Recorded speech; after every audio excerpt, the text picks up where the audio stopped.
Ni fitiavako mimosa Kanefa rastinao de avereno ai ni fitiavako mimosa Misy toerana mafana tsy mba mamanala ao anatiko toerana kelikely afaka itahiry ny fitiavanao mimosa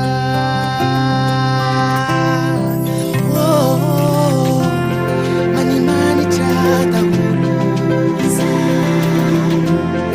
izay naliovana misy voninkazo mimosa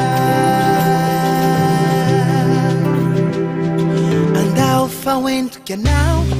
falyara hitanao na isaha mimosa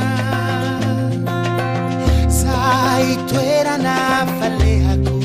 efa nanambarako trano kely mimosa Ny andro efa hariva tsy mafantatsika ao anaty trano kely Nazava de manome hafanana mimosa Oya we ni haizi na mangina Efa maneri antika Handao ti Tranukeli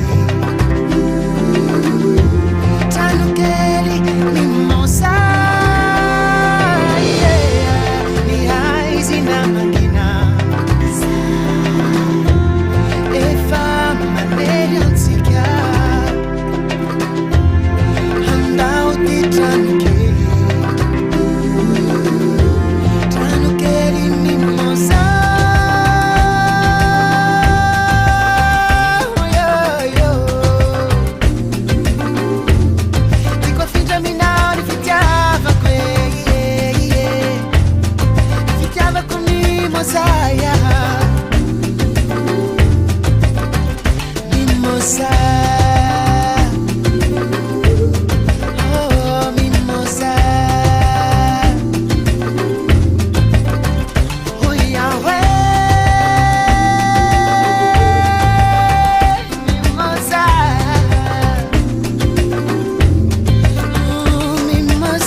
Senda teu izao Izano zavatra ataonao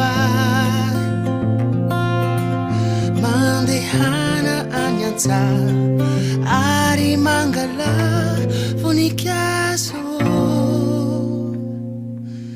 Mimosa